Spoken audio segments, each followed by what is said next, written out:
Hai mai notato quel piccolo dettaglio sulla corona di carica del tuo Rolex? Scopriamo cosa nasconde.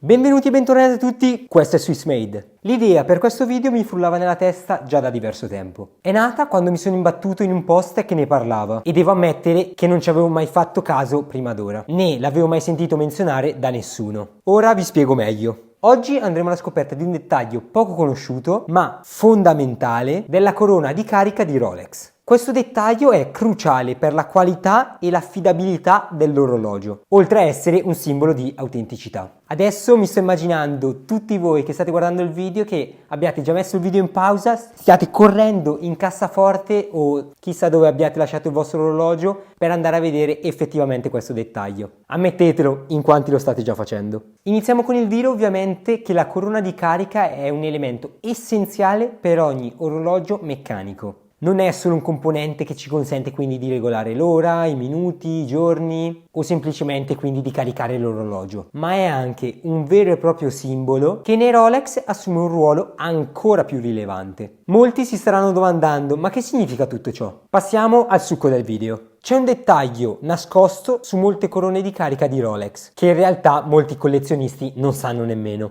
ma che una volta scoperto vi rivoluzionerà completamente. Questo piccolo segreto passa spesso inosservato, ma è molto significativo. Parliamo di quei minuscoli simboli che solitamente sono quindi o dei puntini, che quindi vengono anche chiamati dot, o una lineetta, che andranno quindi a indicarci le caratteristiche tecniche dell'orologio. Per capire effettivamente quello che vi ho appena detto, dobbiamo fare una piccola precisazione. Come abbiamo già detto, la corona di carica ci permette di regolare le funzioni principali dell'orologio, o quindi di caricarlo, interagendo direttamente con il movimento. Questa e il fondello sono entrambi avvitati alla cassa e associati formano l'oister, conferendo così l'impermeabilità all'orologio. La sua impermeabilità è dunque fondamentale per completare la chiusura ermetica della cassa. Per assicurarla, gli orologi Oyster attuali dispongono di due differenti sistemi sviluppati da casa Rolex. Il primo è la corona Twin-Lock. Questo sistema, introdotto nel 1953, garantisce la perfetta impermeabilità della corona grazie alla presenza di due zone impermeabili, garantendo l'impermeabilità dell'orologio fino a 100 metri di profondità. Pensato per gli orologi più eleganti come il Datejust e il Day-Date. Il sistema Twin-Lock è indicato sulla corona tramite un punto, due punti o una barra sotto l'emblematico logo Rolex. Tutto in correlazione con il materiale di cui è costituito l'orologio. Il secondo è la corona Triplock. Questo sistema invece, introdotto nel 1970, prevede due zone di impermeabilità all'interno e una terza sul fondo della corona. Questa soluzione è stata pensata per offrire una maggiore impermeabilità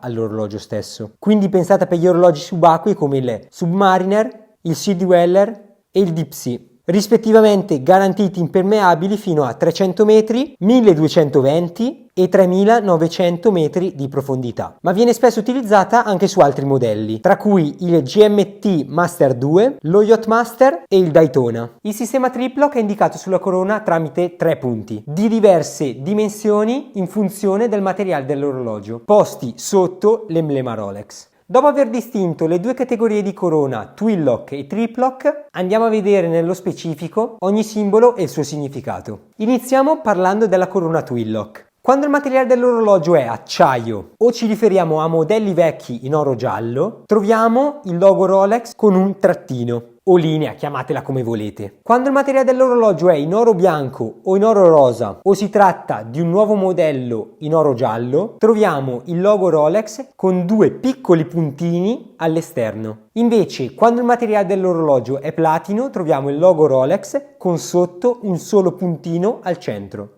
Parlando invece dell'altro sistema, quindi della Triplock, quando il materiale dell'orologio è acciaio o ci riferiamo a modelli vecchi in oro giallo, troviamo il logo Rolex e tre puntini di ugual dimensione. Quando il materiale dell'orologio è in oro bianco, in oro rosa o è un nuovo modello in oro giallo, troviamo sempre il logo Rolex con sotto tre puntini, con l'unica differenza che quello centrale quindi sarà più grande rispetto agli altri due esterni. Quando il materiale dell'orologio è in platino, troviamo sempre quindi logo Rolex Rolex e 3 puntini, e in questo caso quindi il puntino centrale sarà normale, mentre quelli esterni saranno più grandi. Infine, tra le novità, quando il materiale dell'orologio è in titanio, troviamo il logo Rolex con 2 puntini esterni e una linea centrale. Questi dettagli possono essere considerati dei veri e propri marchi di autenticità, offrendo un ulteriore strumento per distinguere un pezzo originale da una replica. Quindi questo piccolo segno non è solo decorativo, ma ha bensì un significato ben preciso. I Rolex falsi raramente riescono a replicare con precisione questi piccoli simboli. Quindi sapere dove guardare può fare la differenza quando si valuta un pezzo. In conclusione, la corona di carica non è solo un meccanismo funzionale, ma un simbolo intrinseco del marchio Rolex. Il dettaglio nascosto su di essa ha un significato tecnico, estetico e collezionistico di gran valore. Sapere dove cercare e cosa cercare può fare la differenza tra riconoscere quindi un capolavoro autentico e invece rischiare di incorrere in un falso. Fatemi sapere qui sotto nei commenti se avevate mai notato questo piccolo dettaglio sulla corona dei vostri Rolex. Grazie per avermi seguito fino alla fine. Se vi è piaciuto questo video iscrivetevi e lasciate like e noi ci vediamo con il prossimo video.